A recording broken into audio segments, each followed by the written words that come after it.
Por presentarme, yo trabajo en el hospital clínico, me dedico más a la parte de obstetricia que a la parte de ginecología. Me pidieron que presentara este tema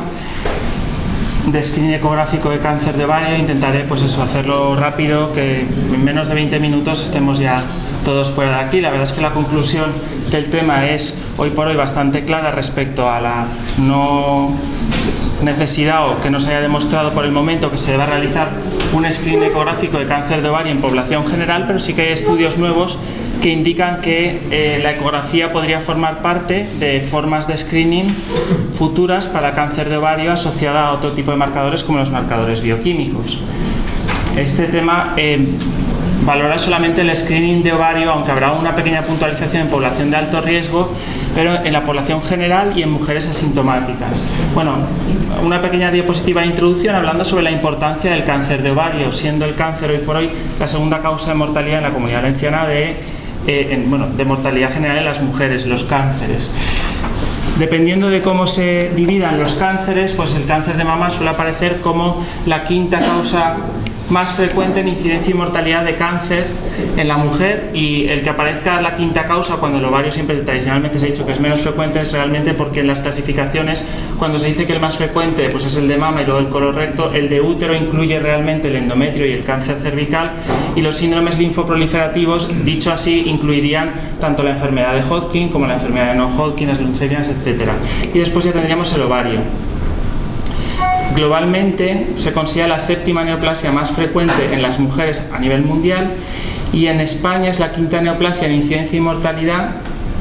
en general, la tercera neoplasia ginecológica en incidencia. Si descontamos la mama, pues primero iría el cáncer de útero y de cuello de útero, y después pues tendríamos la neoplasia de ovario. La incidencia está en torno a 8 casos por cada 100.000 habitantes, valorada por la Sociedad Española de Oncología Médica. ¿Cuál es el interés que suscita el establecer programas de cribado de detección precoz del cáncer de ovario? Pues como ya hemos visto en la epidemiología, el cáncer de ovario no es una entidad especialmente frecuente a nivel de la incidencia, aunque sea el quinto, pues afectaría en general a una tasa de unos 8 por cada 100.000 habitantes, pero sí que implica una elevada mortalidad, y esa mortalidad se ha relacionado fundamentalmente con el estadio del cáncer de ovario en el momento del diagnóstico, de forma que a los 5 años un cáncer de ovario diagnosticado en estadio 1 puede tener una supervivencia en torno al 90%, y esa supervivencia puede bajar a menos del 25 o 30% si lo encontramos en un estadio más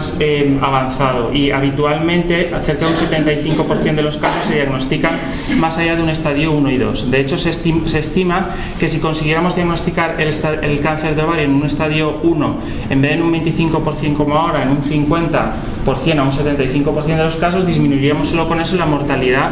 en un 50%. Por eso están intentando encontrar formas de screening del cáncer de ovario en el que se diagnostique en esos estadios más precoces, y los trabajos que ahora luego veremos pues lo que buscan es lo que se llama un stage shift, es decir, un screening en el que no solamente el cáncer de ovario se detecte, sino que se detecte precozmente. Hay nuevos trabajos de distintos autores en los que se intenta hacer un estudio más concreto de la patogénesis del cáncer de ovario, cómo el cáncer de ovario se desarrolla, porque esto es importante para establecer la posibilidad de un diagnóstico. Para el cáncer de ovario existe un modelo que se considera plausible, que es el modelo unifocal, por el cual el cáncer de ovario se desarrollaría a nivel local, y a partir de ahí se empezaría a diseminar, primero pues a nivel pélvico y después a un nivel más general, metastásico. Y se establece que podrían existir 2 tipos de cáncer de ovario. Por ejemplo, Kurman y Shi dicen que podría haber un cáncer de ovario tipo 1, que sería que es el clásico, el que derivaría del epitelio del ovario. Serían cánceres de ovario tipo borderline y serosos de bajo potencial maligno, con un tiempo más largo de desarrollo o de progresión metastática, que sí que tendrían una fase preclínica lo suficientemente importante como para ser diagnosticados, o larga, para ser diagnosticados antes de tiempo. Y unos tipos de cáncer 2, que serían aquellos que deberían fundamentalmente del epitelio de la trompa a nivel más distal. Serían los que se han visto sobre todo en pacientes con mutaciones BRCA. Estos cánceres tendrían un desarrollo mucho más rápido, con un estadio preclínico mucho menor, y en ellos sería más difícil establecer programas de screening que permitieran su detección en un estadio que diera una buena oportunidad de supervivencia a esas pacientes. Bueno, como decía antes, el interés de la ecografía dentro del screening de ovarios es porque hay nuevas formas de ecografía que han ido desde el estudio de la vascularización con el Doppler, estudios 3D y las nuevas formas de cálculos de volumen, etcétera, junto con nuevos marcadores bioquímicos a través de los cuales intentar establecer ese screening precoz. En general, para establecer un programa de screening es interesante determinar a qué población podría ir dedicada a ese screening con el fin de hacerlo más efectivo. Y sabemos que existen una serie de pacientes en las cuales va a haber un riesgo mucho más aumentado de cáncer de ovario. Si establecemos para la población general sobre un índice de riesgo global de una población de bajo riesgo de 1, la probabilidad de desarrollar un cáncer a lo largo de la vida de ovario sería de sobre un 1,4% respecto a ese riesgo relativo. Estas pacientes son las que tendrían síndromes familiares de cáncer, aquellas que presentan las mutaciones BRCA1, BRCA2 y síndrome de Lynch. Representarían solamente de un 5 o un 10% de todos los cánceres de ovario, serían esos cánceres de ovario que aparecen en mujeres más jóvenes y que tienen además un peor pronóstico, diagnosticándose en estadios habitualmente más avanzados si no es fuera de salpingoforectomías profilácticas, etc. Estas mujeres tienen, pues, por ejemplo, las mujeres con un BRCA1 hasta 46 veces más posibilidades de desarrollar un cáncer de ovario. Y en estas mujeres hay estudios para valorar qué tipo de screening se puede hacer mientras estén asintomáticas. Las mujeres con historia familiar de cáncer de ovario, pero sin que se haya diagnosticado un BRCA1, 2 o un síndrome de Lynch, se establece que tendrían entre un 5 y un 10% de posibilidades de desarrollar un cáncer de ovario, a pesar de que no se hayan encontrado ese tipo de mutaciones. Después tendríamos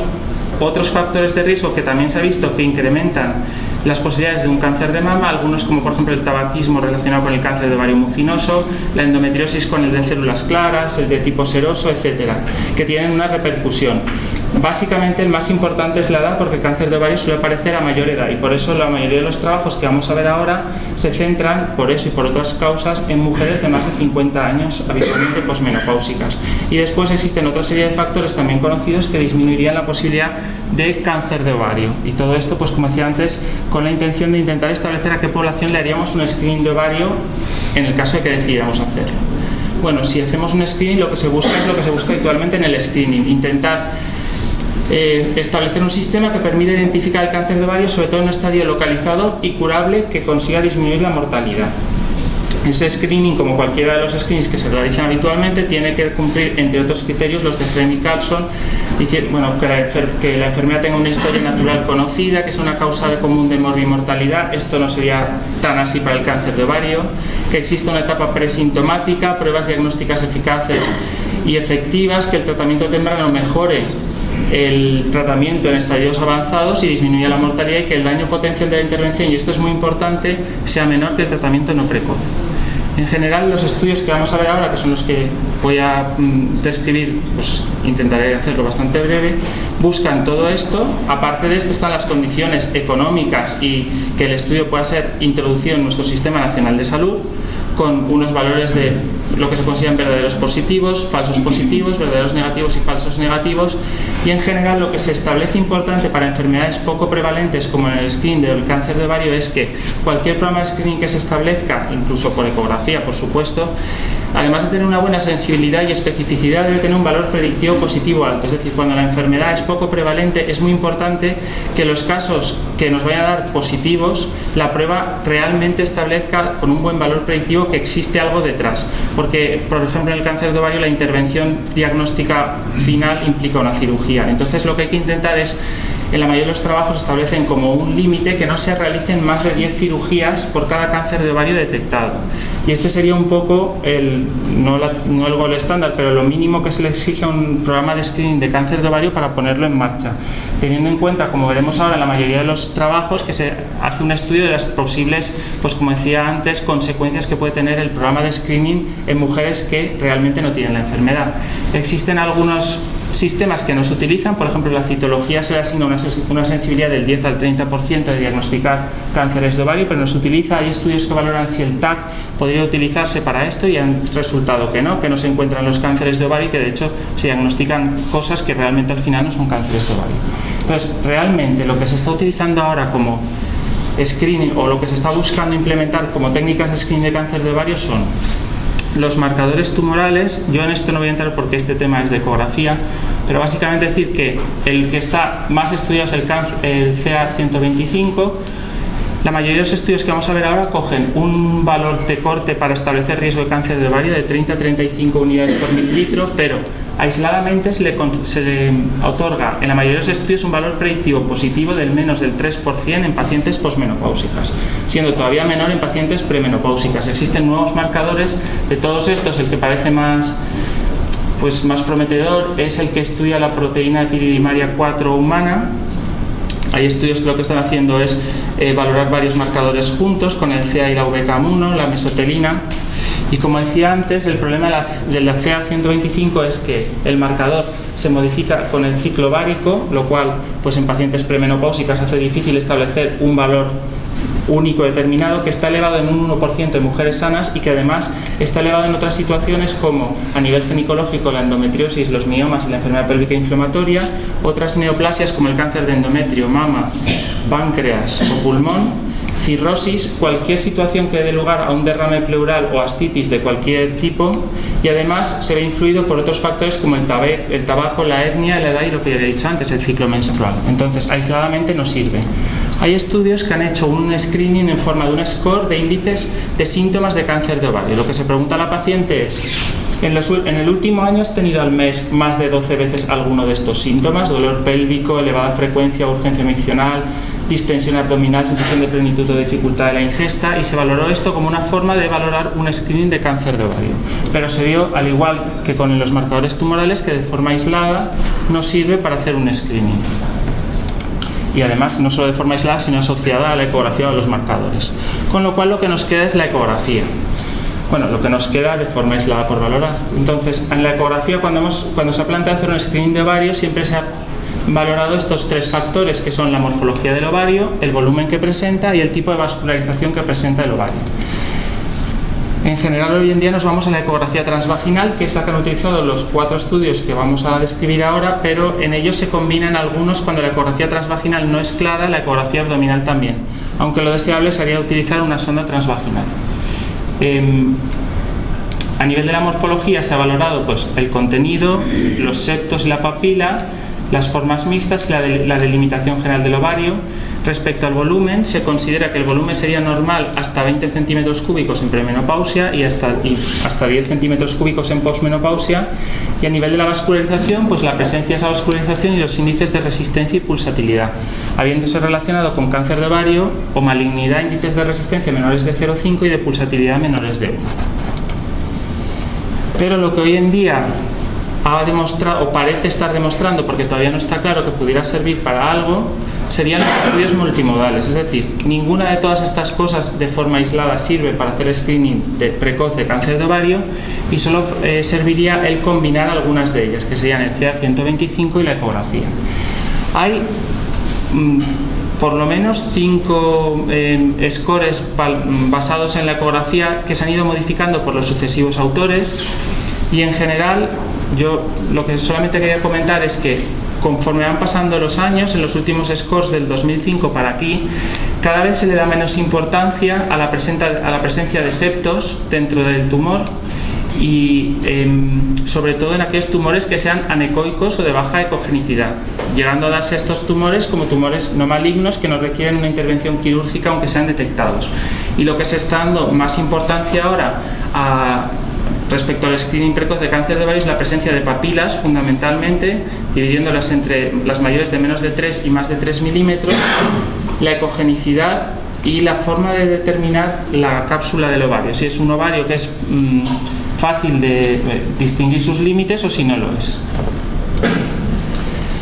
En uno de los últimos estudios que vamos a ver ahora, y que es uno de los que parece que sí que está encontrando una mejoría en el estadio en el que se diagnostica el cáncer de ovario cuando se combina ecografía con marcadores tumorales, hicieron este screening en la Universidad de Kentucky, en el que asignan al ovario un valor de un punto,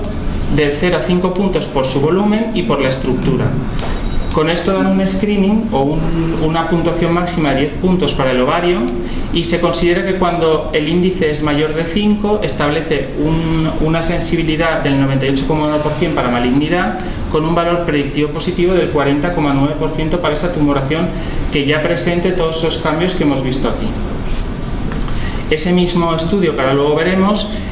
valoró asimismo la vascularización Doppler como forma de valorar la malignidad, y para un índice de pulsatilidad menor de 1 y un índice de resistencia de 0,4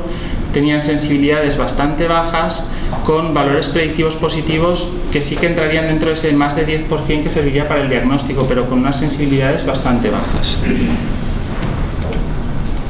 Esto sería más o menos lo que hemos visto antes, unas imágenes para tener una referencia de qué es lo que consideran ellos cada una de estas imágenes respecto a papilas, formas heterogéneas y presencia de ascitis, que también son los criterios ecográficos que más se está utilizando ahora para definir una imagen como de sospechosa de alto riesgo de cáncer de ovario. Bueno, ahora van unas cuantas imágenes solamente pues para mostrar, esto en realidad no tiene que ver con el screening, pero las nuevas formas de ecografía se están utilizando para intentar mejorar la discriminación entre ver una imagen ecográfica sospechosa de malignidad o no, respecto a intervenirla o no. Y aquí tenemos pues las nuevas formas que estamos utilizando, aunque nosotros lo dedicamos más a la obstetricia, pues con las reconstrucciones en 3D, el HD Life, las formas de establecer el volumen con los sistemas de sono-VC que facilitan bastante la obtención del volumen. Una de las ventajas que yo más le veo a esto es la posibilidad de guardar las imágenes y revisarlas posteriormente para intentar mejorar pues la capacidad diagnóstica de la técnica ecográfica, y de ahí teníamos pues desde los tabiques a los que ya pues prácticamente no se les da más importancia. Lo más difícil en un programa de screening de ovario no es valorar si una tumoración muy grande va a ser maligna o no, porque va a requerir una cirugía, sino realmente saber si un ovario de un aspecto más o menos normal realmente no va a desarrollar una neoplasia hasta el año siguiente. Estas serían imágenes de tumoraciones complejas, que en este caso son todo tumores dermoides, como por ejemplo estas de aquí, donde también hay formaciones pues de aspecto papilar, como esto de aquí, pero que luego han resultado ser tumoraciones dermoides. Esto ya son tumoraciones, todavía es un teratoma, pero son imágenes complejas que a veces pueden hacer difícil establecer pues si la tumoración es benigna o maligna y implicar un tratamiento quirúrgico con las complicaciones que eso puede derivar. Y lo que tenemos ahora pues son lo que decíamos antes, a lo que se está dando más importancia, la presencia de papilas en las imágenes ecográficas con reconstrucciones en 3D, con HD Life, el TUI, para valorar ahora lo que estamos haciendo también, pues esas tumoraciones para hacer contaje de número de papilas, etcétera, los volúmenes que son más fáciles de establecer. Aquí tenemos pues los últimos casos de cánceres de ovario que hemos valorado en el hospital recientemente que hemos tenido. Pues esto, una chica que ya había tenido un tumor borderline, que luego se operó. Esto en realidad era un borderline seroso, pero tenía papilas y además bastante vascularizadas, con índices de pulsatilidad de 0,99, que ya indicaba una posibilidad de malignidad, pero un índice de resistencia de 0,58.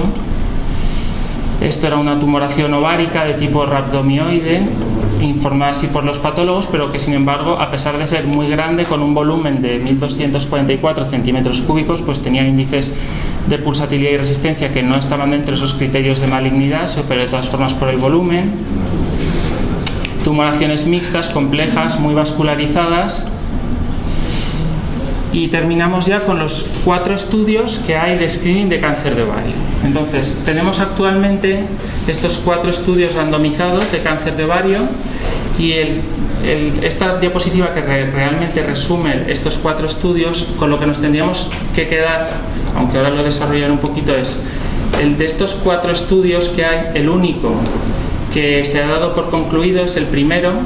el trial de próstata, pulmón, colorecto y ovario que se ha hecho. Es un estudio que se realizó entre 1993 y 2001, en el que se incluyeron a 78.000 mujeres en 2 brazos. Un brazo, 39.000 mujeres a las que no se les hizo screening, sino que lo que se les dijo fue que te hagan tu revisión habitual ginecológica que te haga tu ginecólogo. Esas revisiones se revisaron a su vez posteriormente y se sacaron de este grupo aquellas que realmente sí que habían hecho el screening. Pero en general a la mitad de las pacientes se les dijo: tú hazte tus revisiones normales, las que sean que te hagan, y a la otra mitad lo que se les hizo fue ofrecerles una ecografía anual durante 4 años y un estudio del CA125 durante 6 años. Bueno, en esos 2 grupos En el primer grupo, en el que no se les hizo screening, se encontraron 176 cánceres de ovario. Y en el grupo que sí que se les hizo screening se encontraron 212. Es decir, se encontraron más casos de cáncer de ovario en el que se hizo screening que en el que no.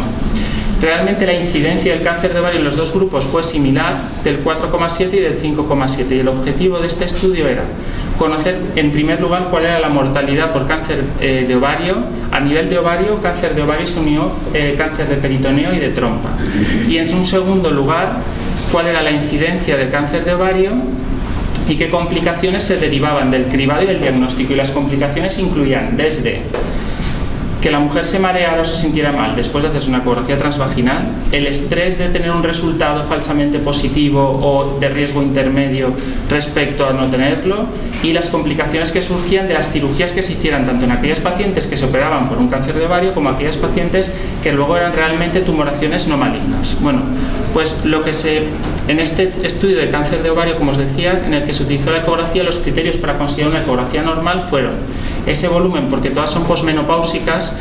volumen de más de 10 centímetros cúbicos era normal, quistes de más de 10 centímetros cúbicos anormal, quistes que presentaran zonas sólidas o papilas y tumores de carácter mixto. Bueno, en el grupo de screening hubo significativamente más salpingoforectomías que en el grupo de no screening. Hubo 3.285 mujeres con falsos positivos, a las cuales se les hicieron más o menos a un tercio de ellas cirugías, 1.080 cirugías, y de esas cirugías 163 mujeres presentaron complicaciones, que es aproximadamente un 15% de las pacientes que se hacen cirugía, presentaron complicaciones severas, ya fueran cardiocirculatorias, de lesiones directas por la cirugía, reintervenciones, etc. Y la conclusión de este estudio, que ya tiene los resultados definitivos a 13 años, es decir, el estudio concluye en 2001 y esas pacientes se siguen 13 años después, es que no hay una reducción en la mortalidad en el grupo de las mujeres con screening de cáncer de ovario, que los cánceres de ovario diagnosticados no se han diagnosticado en un estadio más precoz, se diagnostican un 78% en estadio 3-4 en el grupo de screening frente a un 77% en el grupo no screening frente a un 77% en el grupo de screening, y que encima el screening de cáncer de ovario establecido así supone posibles complicaciones importantes para un número significativo de pacientes. Como este es el único estudio americano randomizado con un número suficiente de pacientes y un seguimiento suficientemente largo, en este estudio es en el que se basan hoy por hoy la sociedad americana y la sociedad que valora el screening de cáncer de ovario, para indicar que no está establecido hacer un screening de cáncer de ovario en población general. Y hoy por hoy, y a fecha de principios de 2014, es lo que se sigue estableciendo. Entonces, en este estudio es en el que se basan todos. Ha incluido ecografía y CA-125. Hay 3 estudios más, de los cuales por lo menos 2 todavía no tienen publicada la mortalidad, y estos son lo que serían las novedades, que sí que están encontrando, haciendo un screening multimodal también, con el CA-125 y ecografía, mejoría tanto en el estadio clínico, bueno, por ahora mejoría en el estadio clínico en el que se diagnostica el cáncer, y que eso debería significar un cambio para la supervivencia. Es decir, que hoy por hoy no se aconseja el screening en población de bajo riesgo, pero hay estos dos estudios, sobre todo en marcha, en más pacientes, porque el estudio japonés es más antiguo, pero que parece ser, en los estudios previos, que sí que indican que podría haber una mejoría en la supervivencia. Y esos 2 estudios son estos que están aquí. El estudio Collaborative Trial en Gran Bretaña para el screening de cáncer de ovario, que es el estudio que más pacientes ha incluido, son 202.000 mujeres. Este estudio todavía está en seguimiento respecto a la mortalidad, no al screening en sí, pero para conocer cómo evolucionan esas pacientes después. De estas 200.000 mujeres se derivaron en 3 grupos, 2-1-1, donde 2 serían las no cribadas, 1 serían las cribadas con el marcador bioquímico CA-125, y si el marcador salía elevado, y la mayoría de los programas de cutoff están sobre 30-35, como decíamos antes,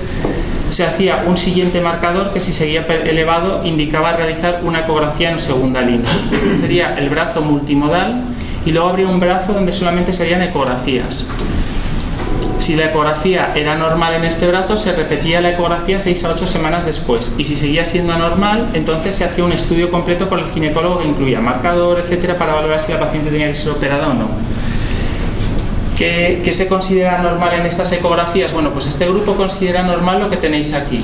la morfología, el tamaño de más de 60 y ascitis. Es decir, se hacía una ecografía y si se encontraba un quiste de menos de 10 mililitros, pues con una morfología normal se consideraba normal. Si ese volumen tenía un quiste simple, se consideraba un resultado dudoso o equívoco, y si era de menos de 10 milímetros pero complejo, pues también habría que valorarlo más. Si el volumen es de entre 10 y 60, si el aspecto es complejo, ya lo consideraban como una imagen patológica, mientras que si el aspecto era simple y la morfología normal, pues simplemente revaloraban. Y si el volumen era de más de 60 mililitros, con morfología tanto anómala como quistes o complejos, sí. Es decir, volúmenes de más de 60 centímetros cúbicos, quistes simples grandes solamente o morfologías complejas en tamaños intermedios, se valoraban como imágenes que había que reevaluar. Si al hacer una ecografía transvaginal no se podía ver bien el útero y los ovarios y la imagen no era clara, no se diagnosticaban bien, no ya solo útero y ovario, sino que los vasos ilíacos no se veían adecuadamente, etcétera, se consideraba como insatisfactorio. Y se consideraba como una ecografía normal en una posmenopáusica el hacer una ecografía en la que no veas los ovarios, pero te parezca que sí que ves bien el útero, sí que ves bien las estructuras pélvicas, los vasos ilíacos, etcétera. Eso sí que se consideraba normal. Bueno, pues este estudio, que todavía no se ha concluido, en el que está pendiente ver si mejora la mortalidad o no, lo que ha visto es: en el grupo no cribado encontraron un 26% de las neoplasias en estadio 1 y 2, mientras que en los dos grupos en los que se ha hecho cribado se encontraban un stage shift, es decir, más neoplasias de un 47 y un 50% de las neoplasias de ovario en estadio 1 y 2. Es decir, que sí que habría una mejoría en el estadio en el que se diagnostica la neoplasia, y eso debería ayudar a mejorar la mortalidad. ¿Cuál ha sido el problema? Bueno, pues que en el grupo de ecografías lo que se ha visto es que en ese grupo hoy por hoy se hacían 18,8 cirugías por cada imagen ecográfica, o sea, por cada cáncer de ovario realmente detectado. Eso lo que implica es que el valor predictivo positivo de la ecografía de forma aislada es de un 2,8% más o menos, que es muy bajito. No sirve para hacer un screening de cáncer de ovario porque implica operar a muchísimas mujeres que realmente no van a tener nada. Pero el brazo multimodal, que es lo que decíamos antes, que junta el estudio del CA125 y en una segunda línea la ecografía, sí que ha visto, además de un valor predictivo positivo alto de un 35%, en este grupo solo se operaban 2,8 neoplasias por cada cirugía. En Inglaterra la ecografía no siempre la hace el ginecólogo, es decir, que muchas veces la hace el radiólogo, personal entrenado para eso, pero la decisión final respecto a si intervenir o no intervenir a las pacientes sí que es tomada por el ginecólogo, haciendo un estudio general. Una cosa que se le ha criticado al estudio previo, al estudio que hoy por hoy indica que no se haga screening de ovario, el que hemos visto antes de próstata, cáncer de ovario, colon recto y tal, es que en ese estudio, cuando a una paciente se le encontraba una imagen anormal ecográfica, se les enviaba a su ginecólogo y cada ginecólogo decidía qué hacía con esa paciente. Es decir, no había un algoritmo en cuanto a tiempo y en cuanto a tratamiento, mientras que, por ejemplo, en el trial que se está haciendo en Inglaterra, todas las pacientes que tienen una imagen anómala se envían a un mismo centro de referencia que valora las imágenes y que decide la intervención. Y además, estos centros de referencia, tanto en Gran Bretaña como en el estudio que veremos ahora al final en Kentucky, son centros donde hay una personal muy capacitado desde el punto de vista oncológico y además ecográfico. Entonces, a estos estudios lo que se les critica en parte es que son screenings que acaban haciéndose en centros de referencia donde es muy sencillo para las pacientes recibir un tratamiento precoz y además por equipos oncológicos especializados, y eso también puede influir en que la supervivencia sea mejor. En el otro grupo había pacientes que tardaban hasta 9 meses en ser operadas desde el momento en que tenían un resultado patológico, mientras que en estas normalmente a las 6 u 8 semanas se reevalúan y antes de más o menos, me parece que eran 3 meses, estaban operadas en caso de que se persistiera la imagen de alto riesgo. Existe un estudio previo que ahora veremos, que es en el que se basan para hacer este. El UK Collaborative Trial se basa en un algoritmo que es el que se mantiene ahora todavía para valorar la supervivencia, que es lo que os dice aquí. Falta la mortalidad para ver si esto realmente mejora o no la mortalidad del cáncer de ovario. Existe otro estudio más, que es el japonés, que también encontraron, estos fueron con 82.000 mujeres, un grupo sin cribado randomizado y otro grupo donde se hizo un cribado multimodal con la exploración ginecológica habitual, CA125 y ECO-TV. Este grupo también encuentra un mejoría en el estadio, en un 63% de las cirugías estaban en un estadio 1 y 2 y una facilidad para realizar la cirugía, pero tampoco tiene todavía la mortalidad establecida. Este estudio, y esto simplemente lo pongo para explicar un poco cómo se hace el screening en el estudio inglés, que es el que está valorando realmente la mejora del estadio, por lo menos hasta ahora, pendiente de la mortalidad. Primero, antes de hacer el estudio previo que os he comentado, se hizo este, que es en el que se basa. El screening que se está haciendo ahora mismo en Inglaterra consiste en hacerle a las pacientes un CA125, y ese CA125 se valora bajo